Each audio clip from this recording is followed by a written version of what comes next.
Molte volte nell'ambito del servizio di consulenza fiscale mi viene chiesto, magari un paio di professionisti, 2, 3, qualche volta anche 4 professionisti, si rivolgono al servizio e mi chiedono delle indicazioni con l'intenzione di aprire un'associazione del terzo settore, quindi un'associazione no profit. In realtà su questo ambito c'è un po' di confusione, quindi si possono dire un paio di cose per fare chiarezza. Lo psicologo che vuole fare libera professione sicuramente non lo può fare in modo legittimo usufruendo il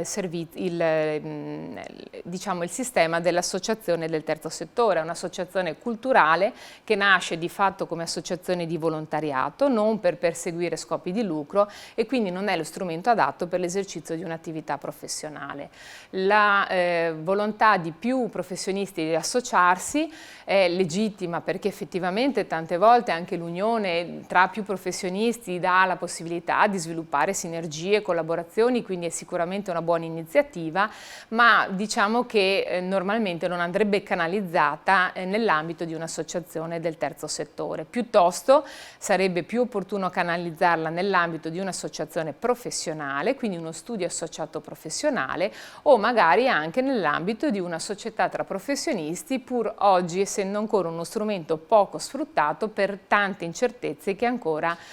popolano questo tipo di entità giuridica.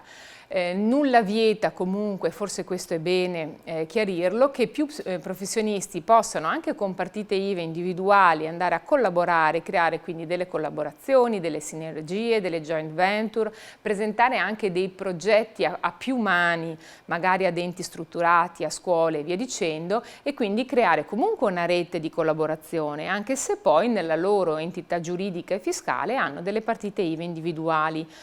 Anche da un punto di vista di condivisione delle spese, perché anche questo è un problema molto sentito, non significa necessariamente che il fatto di condividere uno studio, quindi vuol dire dei locali dove esercitare un'attività professionale, richieda necessariamente anche di essere uniti con un'unica partita IVA. Si può avere un contratto, per esempio, di locazione di uno studio professionale cointestato a più professionisti, ognuno con la propria partita IVA e quindi ognuno con la propria possibilità di dedurre le proprie quote di spese, senza che questo implichi la necessità di associarsi.